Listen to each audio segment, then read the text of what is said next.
आज बनाते हैं आलू शिमला मिर्च की सब्ज़ी, बिल्कुल ढाबा स्टाइल। ये एकदम बहुत ही टेस्टी बनेगा, एकदम ढाबा स्टाइल हम इसे बना रहे हैं। ना ही इसमें कोई क्रीम की ज़रूरत है आपको, और ना ही कोई अलग से आपको मसाला डालने की ज़रूरत है। जो भी सामान घर में है हम बस उसी से ये चटपटी सी एकदम मज़ेदार सी सब्ज़ी बनाने वाले हैं। एक कढ़ाई में मैं यहाँ ले रही हूँ 1 बड़ा चम्मच सरसों का तेल। 1 टेबलस्पून यहाँ मैं डाल रही हूँ जीरा। ऑयल को आप अच्छे से गर्म होने दीजिए, जो कि ताकि इसकी जो स्मेल है वो चली जाए। यहाँ पे मैंने 3 आलू, बड़े साइज़ के आलू को अच्छे से छील लिया है। इसे धोकर अच्छे से मैंने काट लिया है। ये देखिए, इसकी पीसेस जो है मैंने थोड़ा मोटे मोटे पीसेस में इसको काटा है। आप अपने अकॉर्डिंगली इसको काट सकते हैं। इसके बाद इसमें मैं ऐड कर रही हूँ 1 टेबलस्पून नमक। नमक आप अपने क्वांटिटी के हिसाब से ऐड करिए। अब इसे हमें इसी तरह से मिक्स कर लेना है और इसे ढककर 2 से 4 मिनट आप इसे कुक कर लीजिए। इसे हमें 70% एटलीस्ट कुक करना है, इसी तरह से फ्राई करके। ये देखिए, आप इसे चेक कर लीजिए। अगर ये 70% कुक हो गया है, आप इसे निकाल लीजिए। तो ये 70% कुक हो चुका है, देखिए ब्राउन हो गया है। इसे अब हम निकाल लेते हैं एक अलग प्लेट में। फ्राई करने से जो आलू का फ्लेवर है वो बहुत अच्छा आएगा। बाकी का 30% हम बाद में इसे कुक करेंगे। अब सेम कढ़ाई में मैंने लिया है 1 बड़ा चम्मच तेल। इसके बाद मैंने रफली चॉप किया हुआ 2 प्याज लिया है, मीडियम साइज़ के। प्याज को आपको इस तरह से रफली चॉप करना है।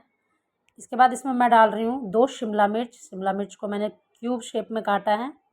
और यहाँ पे आपको गैस की फ्लेम को हाई रखना है। हाई रख कर इसको फ्राई करना है। गैस की फ्लेम को यहाँ स्लो नहीं करना है और हाई करके फ्लेम फ्राई करना है। इसे ढकना बिल्कुल भी नहीं है। इसमें मैंने साथ ही ऐड किया है थोड़ा सा नमक, जिससे इसमें बिल्कुल भी नमक की कमी ना लगे। तो इसे अब हम निकाल लेंगे। इतना ही कुक करना है, इससे ज़्यादा हमें कुक नहीं करना है इसे, क्योंकि शिमला मिर्च और प्याज में इससे क्या होगा, क्रंचीनेस बना रहेगा। तो हमें बिल्कुल सॉफ्ट नहीं करना है इसे, बस हमें इसे थोड़ा सा इसको सॉटे करना है, जिससे इसका कच्चापन ख़त्म हो जाए। यहाँ पे मैंने लिया है 1 बड़ा चम्मच ऑयल। इसमें मैं डाल रही हूँ 1 टेबलस्पून जीरा। जीरा को अच्छे से क्रैकल होने दीजिए। 1 तेज़पत्ता डाल दीजिए। इसके बाद इसमें मैं डाल रही हूँ 1 दालचीनी का टुकड़ा। अब इसमें डाल देते हैं हम 2 से 3 इसमें डाल दीजिए लौंग, 2 हरी इलायची। ये जो खड़े मसाले हैं, इससे इसका फ्लेवर बहुत अच्छा आएगा, तो आप इसे ज़रूर ऐड करें। अब इसमें मैं ऐड कर रही हूँ 2 मीडियम साइज़ के प्याज, जो कि मैंने बिल्कुल बारीक काटा है। और इसे थोड़ा सा इसका कलर चेंज होने तक हमें इसे कुक करना है। ये देखिए, इसका कलर जो है चेंज हो गया है। तो प्याज को हमें इतना ही कुक करना है। अब इसमें मैं डाल रही हूँ 1.5 टेबलस्पून अदरक लहसुन का पेस्ट, और इसे अच्छे से चलाते हुए पका लीजिए।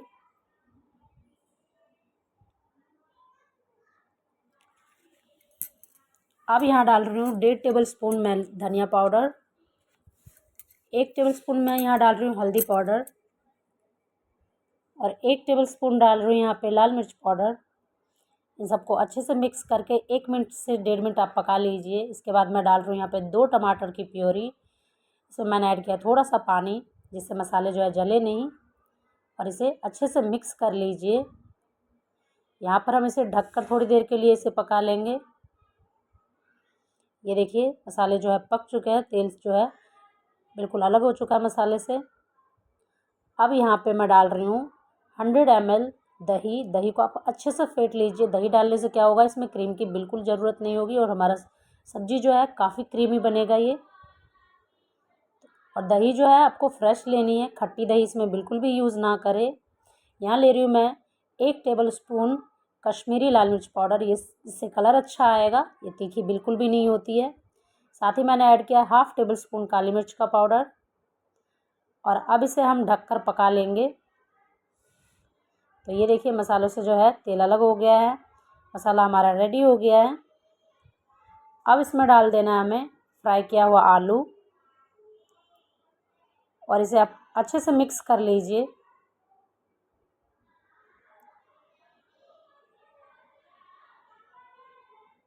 इसे ढककर हम कुछ देर के लिए पका लेंगे।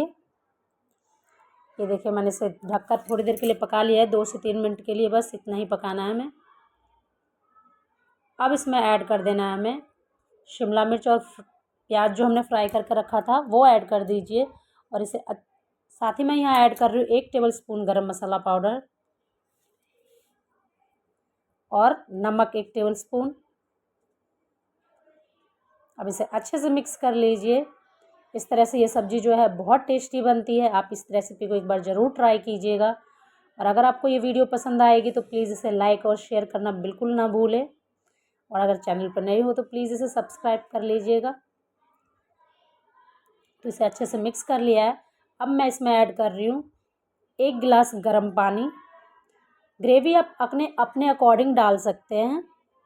मैं यहाँ पे बहुत ज़्यादा ग्रेवी नहीं रख रही हूँ। आप चाहे तो इसे फ्राई भी रख सकते हैं इसी तरह से। ये देखिए जो तेज़पत्ता हमने डाला था वो निकाल लिया है क्योंकि उसका काम जो है ख़त्म हो गया है।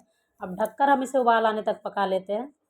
तो ये देखिए सब्ज़ी जो हमारी कितनी अच्छी बन के रेडी हुई है। इसका टेक्स्चर देखिए कितना अच्छा है और ये खाने में भी बहुत स्वादिष्ट बनता है। तो आप इस रेसिपी को एक बार ज़रूर ट्राई कीजिएगा। अब मैं डाल रही हूँ इसमें फ्रेश कटी हुई बारीक धनिया और आप इसे अच्छे से मिक्स कर लीजिए। आप इसे गर्मा गर्म रोटी पराठे के साथ एंजॉय कीजिए और मुझे कमेंट करके आप बता सकते हैं कि आपको ये रेसिपी कैसी लगी। मैं मिलती हूँ आपसे नेक्स्ट वीडियो में, तब तक के लिए